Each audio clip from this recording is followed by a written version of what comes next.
Number 1. Don't eat or drink too much.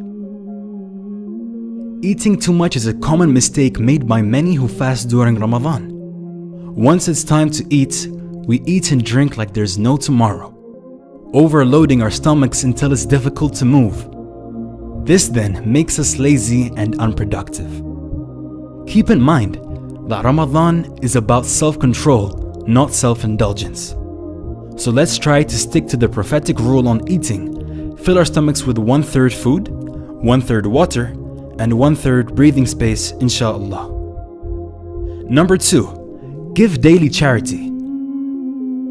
The Prophet Muhammad, peace and blessings be upon him, was always generous, but even more so during the month of Ramadan. The rewards for charity are increased so much during Ramadan that we strongly advise everyone who can to donate a little amount every single day during Ramadan. The reward will be multiplied many times. This way you can also guarantee your donation is on Laylatul Qadr, the night of power. A person who donates only 10 pounds on Laylatul Qadr will have the reward of donating 300,000 pounds of charity. Subhanallah, don't miss out. Number 3. Pray 5 times a day. During the month of Ramadan, you will find the masjids completely packed out during Taraweeh prayers, which is amazing. But then, during the 5 daily prayers, you will notice the masjids are nowhere near as packed. Unfortunately, many people have mixed up their priorities. The fard, obligatory 5 daily prayers, have been put below the sunnah Taraweeh prayers. Although nobody can deny the importance of the Taraweeh prayers, which comes with an abundance of rewards and blessings, the 5 daily prayers will always be greater and above all the sunnah or optional prayers. So please, do not neglect your obligations this month. Number 4. Month of the Quran.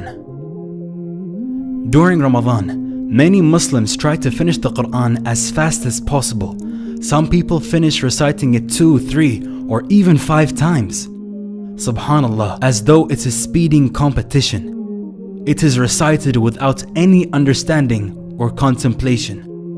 Although there is always benefit in reciting the verses of the Quran, there is a greater benefit in reciting with understanding, because the purpose of the Quran is to guide mankind. And how can we be guided if we don't take time to understand the verses? So make this the month you truly connect with the Quran. Number 5. Attain taqwa, God consciousness. The Quran prescribes fasting for the believers in these words: O you who have believed, decreed upon you is fasting, as it was decreed upon those before you, so that you may attain taqwa. Hence, the intent and effect of fasting, as described in this verse, is to acquire taqwa. Presence of taqwa helps protect the believer from committing sins and to overcome the nafs, desires.